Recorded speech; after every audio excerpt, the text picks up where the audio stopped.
लक्ष्मी नगर जमुनापार मथुरा में 1.25 लाख गरीबी आबादी में डंपिंग ग्राउंड है जिसमें 300 टन रोजाना कचरा आता है। हेम सिंह यादव ने बताया कि यहां कई साल पहले डंपिंग ग्राउंड की स्थापना कर दी गई थी जहां पर गरीब लोगों की बसावट थी, लेकिन जब से आबादी बढ़ गई है और डंपिंग ग्राउंड से उन तमाम लोगों को समस्या का सामना करना पड़ा है। इन गर्मियों के दिनों में डंपिंग ग्राउंड में आग लग जाती है और जिसके चलते तापमान इतना बढ़ जाता है कि लोगों को तापमान असहनीय होता है। तमाम महिलाएं, बच्चे और आदमियों को इससे कई सारी बीमारियां हो गई हैं। हेम सिंह यादव ने बताया कि उन्होंने नगर निगम में कई बार लिखित में शिकायत की है, लेकिन अभी तक इसका कोई भी समाधान नहीं हो पाया है। बताइए अंकल जी, क्या समस्या है? ये मथुरा वृंदावन नगर निगम क्षेत्र का है, जिसमें दोनों शहर आते हैं, मथुरा वृंदावन। उन दोनों के लिए ये शहर के मध्य में, नगरीय आबादी के मध्य में ये डंपिंग ग्राउंड स्थापित करके इसमें डाला जा रहा है। नगरीय आबादी के मध्य में, शहर में मध्य में यूँ कह रहा हूँ कि नगर निगम का एक लेटर है मेरे पास, जिसमें स्वयं लिखा है नगर निगम ने कि ये शहर के बीचों बीच में आ गया है या है, और ये बताया है उन्होंने। दोनों शहरों की बात मैं इसलिए कर रहा हूँ कि यहाँ करीब करीब 300 टन कचरा पर डे आता है। 300 टन कचरा पर डे आता है। बीच में 11 के बाद 12, 13, 14, 15 और शायद 17, 18 तक, 19 तक भी कोई कंपनी थी जो यहाँ पहले जो कचरा ढोके लाती थी। उसके बीच में, नगर निगम के बीच में कोई विवाद हुआ, उसके कारण से यहाँ पर जो है एक बहुत बड़ा एक कहना चाहिए विरासत कहते हैं पुरानी चीज़ को, तो पुराने विरासत रूपी एक, जिसे लीगेसी वेस्ट कहते हैं, लीगेसी वेस्ट का एक 1.80 लाख टन का एक कूड़े का लीगेसी वेस्ट का ये बहुत बड़ा ढेर बन गया था। उसके ये मामला एनजीटी में पहुंचा। वहाँ से 3 आदेश हुए कि इसको तुरंत यहाँ से बायो रेमिडिएशन प्रोसेस से इसको गला करके, नष्ट करके, और पूरे के पूरे इस परिसर में यहाँ ये लीगेसी वेस्ट है उसमें एक बायो डाइवर्सिटी पार्क बनाया जाए और उसको हरा भरा कर दिया जाए। बायो डाइवर्सिटी पार्क क्या होता है? उसमें विभिन्न विविधतापूर्ण पौधे, विविधतापूर्ण पशु पक्षी, जानवर, छोटे छोटे सुंदर लगने वाले विचरण करें लोग, रोडें जिसमें आकर के लोग बैठें, घूमें, इस तरह का बनाया जाए। ये ऑर्डर से हुए, और एक बार नहीं हुए, 3 बार हुए। जब उसमें लगा कि वो इस आदेश को पालन करने में विलम्ब हो रहा है, तो मैं स्वयं एक तरह से कंटेम्प्ट टाइप के केस में एनजीटी में गया। उसमें पुनः ऑर्डर हुए और ये निर्धारित हुआ कि ये 30 जून 2022 तक इस ढेर को गला करके नष्ट कर दिया जाएगा, और अन्यथा तो फिर एक ब्लैकबेरी दूसरी कंपनी को उसका शासन स्तर से ही वो उसको काम सौंपा गया। ब्लैकबेरी कोई कंपनी है, दिल्ली की है, उस पर ये काम है, उसको दिया गया। उसका टाइम था एक दिन का, कितनी मशीनें चलेंगी, कितना पर डे इस कचरे को, इसको लीगेसी वेस्ट को ख़त्म करेंगी, पर कब तक हो जाएगा। तो कट ऑफ डेट वो 30 जून 2022 थी। तो मैं समझता हूँ कि वो उसमें तो हो सकता है 10वां, 20वां या 5वां हिस्सा या 2वां हिस्सा, 2% भी उसमें से कुछ काम हुआ हो। बीच में एक विजिट नगरायुक्त महोदय ने भी की थी। उन्होंने इसको समझा कि वो टाइम पर नहीं हो पा रहा है, तो उन्होंने इनको उसमें इंस्पेक्शन में उन्होंने इनको वार्निंग दी कि समय पर नहीं हुआ तो 50 लाख रुपए का जुर्माना करेंगे आपके ऊपर और आपकी कंपनी को ब्लैक लिस्ट कर देंगे। तो मुझे नहीं मालूम कि नगरायुक्त साहब ने इसमें वो जुर्माना इनसे वसूल किया और वो कंपनी अब आज की तारीख में ब्लैक लिस्ट हो गई कि नहीं हो गई, मुझे नहीं मालूम, कि उनके पेपर्स हमें तो देखने को मिलते ही नहीं। जो हमने सुना, समझा, और जो सच है, जो हमने सच मान लिया है, और जो सच हो सकता है सच ही हो कि उन्होंने बीच में सब ये निर्णय किए थे, तो वो हों, लेकिन हुआ कुछ नहीं इसमें। उसके बाद में फिर माननीय एनजीटी के आदेश से उनके कोई कहना चाहिए कि उनके मॉनिटरिंग के लिए उनकी तरफ से कोई आए महोदय, और उनके साथ में पूरी टीम आई उसने भी उसकी उसी परिप्रेक्ष्य में उसके बाद नगर आयुक्त महोदय की जांच के बाद की बातें कर रहा हूँ मैं, आए थे, डेट मुझे मालूम नहीं, तो उन्होंने इसकी जांच रिपोर्ट वहाँ भेजी होगी। क्या जांच रिपोर्ट भेजी है ये मुझे नहीं मालूम, लेकिन मैं ये कह रहा हूँ कि यहाँ जो स्थिति है उस लीगेसी बेस्ड की वो ज्यों की त्यों है। इसमें अभी तो बरसात का टाइम है, पानी भी इसमें वो ट्यूबवेल वूबल चला करके इसको गीला रखते हैं, तो इसमें जो मीथेन गैस बनती है वो चूँकि गीला कीड़ा होता है, कूड़ा होता है, इसलिए वो उसको मीथेन से अपने आप ऑटोमेटिकली आग को नहीं पकड़ पाता होगा, तो इसलिए आग नहीं लग रही है। लेकिन जब वो गर्मी पड़ रही थी, जब वो पानी नाकाफ़ी हो रहा था, तब इसमें जो आग लगी, भयंकर आग लगी, जिसमें पूरा का पूरा ये 1.25 लाख की आबादी उसके अंदर धुएं की कालिख में और धुएं के अंधेरे में ओझल हो गई थी। उसके फ़ोटो मेरे पास हैं, दिखाओ इसका। और ये जिस समाचार पत्र ने छापे हैं, मैं अभी बता रहा हूँ आपको, उसका फ़ोटो ले लीजिए। ये समाचार पत्र है, इधर आके दिखाओ मुझे, ऐसे करके दिखाओ। हाँ, ऐसे नहीं, हाँ, आप ऐसे करके और सामने दिखाओ, ऐसे हाँ, करके दिखाओ। हाँ, ये है, ये समाचार दैनिक जागरण के फ़ोटो होने चाहिए, मैं देख नहीं पा रहा हूँ, मैंने इसमें स्वयं रखे हुए हैं। और ये 14-15 मई के समाचार हैं। लगातार 2-3 दिन तक आग जलती रही है, तो 2 दिन लगातार उसमें वो छपते रहे हैं। और कैसी आग थी इससे अनुमान लगा लीजिए, जनता ने जो भोगा होगा उससे पूछ लीजिए। ये स्थिति उसकी बन गई थी। अब आज की तारीख में मैं भी देख रहा हूँ, आप भी देख रहे हैं, तो आग तो यहाँ नहीं है, तो बरसात का टाइम है, दूसरे कुछ पानी वानी के इंतजाम बढ़ा दिए होंगे, लेकिन घोर बदबू है यहाँ पर, घोर बदबू। ऐसी बदबू जैसे कट्टी घर से आती है, ऐसी बदबू जैसे उसको सड़े मांस से आती है। और हवा देखिए, आज हम यहाँ खड़े हैं, इसकी संभवतः पूरब दिशा में खड़े हैं, पूरब की तरफ से हवा ये बह रही है, यहाँ बिल्कुल रत्ती भर भी बदबू नहीं है।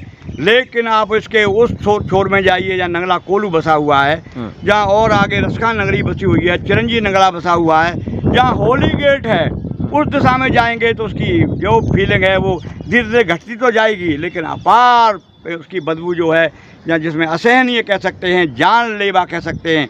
और आप समझिए कि जो नरबख्शी कोई भी होता होगा दैत्य, उसके काया से निकलने वाली जो बदबू होती होगी, जो बैक्टीरिया जनित बदबू होती होगी, क्या क्या नाम दें उस बदबू को, ऐसी बदबू जो है झेल रहे हैं यहाँ के लोग, झेलने के लिए अब सख्त हैं और रोते हैं यहाँ के अधिकारियों को, यहाँ के प्रबंधन को रोते हैं कि वो इसको उसका 1% भी इंदौर का 1% भी नकल यहाँ ये लोग क्यों नहीं कर पाए, जो एक हमारे लिए आदर्श है। वो भी तो नगर निगम है, वहाँ भी तो ऐसे ही मथुरा जैसे लोग ही तो अधिकारी, सब जनता सब ऐसे ही तो लोग बैठे होंगे, ऐसे ही वहाँ भी डीएम साहब होंगे। बताते हैं कोई डीएम साहब आए थे, उन्होंने कुछ संकल्प लिया, सबको चेताया, सबको खींचा, सबको किया, मैनेज किया होगा। एक हरिद्वार के डीएम साहब हैं, उन्होंने भी गजब कर दिया था, अब वो चले गए कि है मुझे मालूम नहीं है, लेकिन एक इंदौर को देखिए, आप उसका फ़ोटो निकालिए, इंदौर का फ़ोटो निकालिए, हर कॉर्नर से निकालिए, इससे मिलान कीजिए।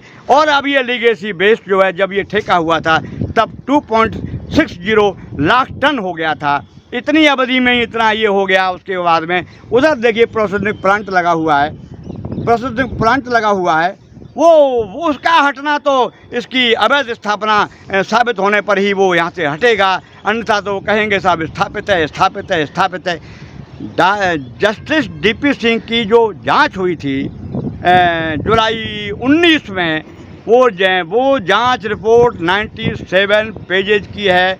पत्रकार जी, उस जांच में इसको कहीं से भी वैध नहीं माना गया।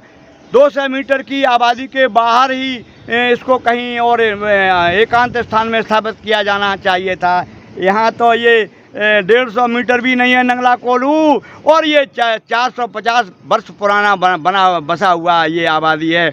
और ये नंगला कोलू, अब्दुल नबीपुर और ये शहजादपुर टप्पा सोनई की आबादियां हैं, उनके मौजे हैं, ये बसते रहे बिगड़ते रहे, ये आज की आबादियां नहीं हैं। ये तो टोडरमल ने कभी बंदोबस्त किया होगा, तब उन्होंने मौजों के नाम रखे होंगे। अब्दुल नबीपुर और शहजादपुर टप्पा उस वक्त के बसी हुई आबादियां हैं, ये बसती रहती हैं, बिगड़ती रहती हैं। पहले कच्चे मकान होते थे, अब पक्के मकान हो गए, फिर उजड़ जाएंगे। अभी बस्ती उजड़ने वाली है, हो सकता है ये हट जाएगा तो फिर एक बार बस जाए। ये देखिए सन 1990 का है ये। अच्छा, ये 1990 का कोल्ड स्टोर है उसका उसमें जिक्र है इसका। मैं और कुछ नहीं बोल रहा हूँ, वही बोल रहा हूँ जो वो उनकी जस्टिस साहब की रिपोर्ट है। और ये दैत्य महाराज यहाँ प्रकट हुए हैं। 2009 में इसकी नींव पड़ी थी और वहाँ जो लखनऊ में बैठी हुई कोई संस्था है CIEAA,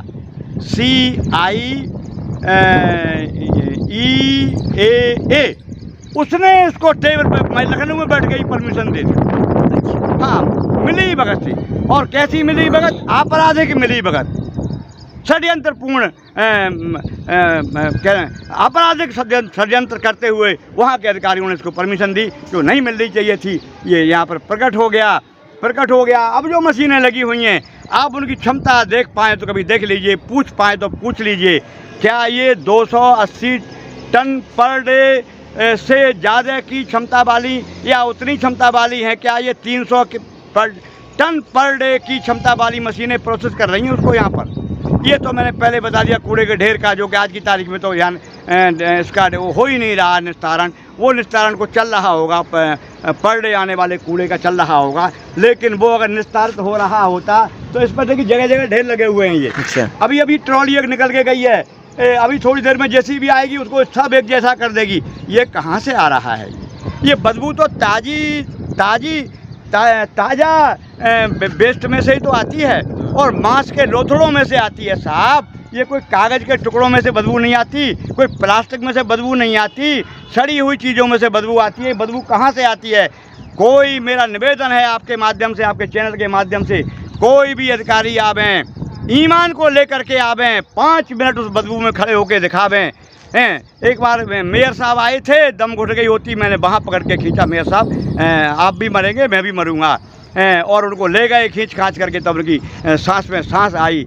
कौन आता है? वो तो एसी रूम में बैठे हुए हैं। इस जनता को छोड़ दिया है, 1.25 लाख आबादी है सर, और ये 5 किलोमीटर तक ये दुर्गंधित वायु जो है असर करती है, और यहाँ के जनरेशन गल रही हैं। हज़ारों आदमी इस मीरा बिहार से और कालिंदी बिहार से, ये मीरा बिहार और कालिंदी बिहार से, यहाँ से लेकर के यहाँ तक ये आसपास का इलाका जो भी है, रामनगर की और अयोध्या नगर की, नगराकोट की, हज़ारों लोग अब तक अज्ञात बीमारियों से मर गए हैं, अज्ञात और लाइलाज बीमारियों से मर गए हैं, जिसके फेफड़े ही बेकार हो गए, जिसके फेफड़े सिकुड़ गए।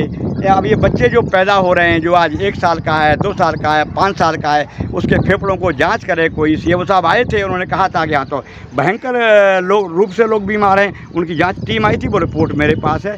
5 किलोमीटर वाली भी बात मेरे पास है। इसमें से वो जो केमिकल निकलता है, इसमें से जो लीकेट नाम का जो केमिकल निकलता है, वो धरती में समा जाता है। यहाँ एक उन्होंने जब शिकायतें ज़्यादा हुई तो एक नमूने का बना दिया गड्ढा, जिसमें 1 इंच 1 भी ml लीकेट बह करके नहीं जाता है। और वो आए भी एक बार, कमिश्नर साहब की अध्यक्षता में एक कमेटी आई थी, जिसके वो हेड थे, वो सर थे नगर आयुक्त फिरोजाबाद थे। वो वहाँ जो पानी भरा हुआ था ना बरसात का, उसमें 4-5 इंच पानी उस गड्ढे में, जो लीकेट के लिए लीकेट टैंक बनाया गया है, इधर है, इधर यहाँ इधर साइड में जहाँ मैं उंगली कर रहा हूँ, वहाँ बनाया था, उसको ही उन्होंने लीकेट मान लिया। मैंने कहा चक्के तो देखो महाराज, 1 बूंद में मर जाएगा आदमी, कुत्ता 1 बूंद में मर जाता है, वो है लीकेट, वो ज़मीन में समा रहा है। और यहाँ का जो भूगर्भ जल है ना, 5 गुना पॉल्यूटेड है। जहर पी रहे हैं, जहर सांस में ले रहे हैं। और ये कोरोना आया था ना, सर्वाधिक मौतें यहाँ हुई। अच्छा। हाँ, सर्वाधिक, क्योंकि पछुआ हवा ज़्यादा चलती है, तो यहाँ सर्वाधिक मौतें यहाँ हुई। और लोग ऐसे चले गए कि बस समझ लिए कि बस है सही हो रहे, 90% ऑक्सीजन नीचे आई, लेवल नीचे आया और गए, उनके फेफड़ों में दम ही नहीं है। ये सतियाँ भोग रहे हैं ये, लेकिन ये इसका जो ऑर्डर होगा एनजीटी के, उन पर भी कुछ नहीं हो रहा है। नगर आयुक्त साहब भी मुझे तो असहाय मालूम पड़ते हैं, और मुझे तो वो एनजीटी की जो आए थे, मॉनिटरिंग कमेटी आई थी उसके बाद में देखने के लिए यहाँ को, वो भी असहाय मालूम पड़ती है। और मुझे लग रहा है एनजीटी भी असहाय मालूम पड़ती है। जब यही स्थितियाँ होंगी, ये अंधेर नगरी में बेबूझ राजा होगा, तो फिर यहाँ के लोगों को तो ये यहाँ छोड़ के भाग नहीं पड़ेगा। जब तक टिक रहे हैं, जब ये भयावहता लोगों के समझ में आ जाएगी, नीचे तक कुछ की नाकें भी सहन कर गई हैं, इसको कर गई होंगी, लेकिन फेफड़े तो नहीं सहन करते, वो तो सेंसिटिव होते हैं। वो सब हो रहा है। और ये जो है हटाने वाला मैटर जो है वो आगे आगे अब बढ़ रहा है, धीरे धीरे वो भी बढ़ेगा और कहीं न कहीं मंजिल पर पहुंचेगा। यदि हम नहीं लड़ेंगे, यदि हम नहीं करेंगे, हम प्रयास नहीं करेंगे तो कुछ नहीं होगा, और करेंगे तो कुछ न कुछ बेटर जरूर होगा और मिसमैनेजमेंट तो दूर होकर के ही रहेगा, और इंदौर नहीं तो इंदौर का आधा तो या बढ़ करके ही रहेगा। Rajiv Academy for Technology and Management, 7th rank of MBA by AKTU, assured placements among top-notch global companies, regular workshops, training programs, seminars and guest lectures, frequent industrial visits for practical exposure, systematic and well-structured training classes to enhance communication, life skills, technical and aptitude skills, a lively campus life, cultural and sports events and extracurricular activities, highly qualified faculty members, multimedia classrooms and state-of-the-art AC infrastructure amidst lush green and enthralling ambience.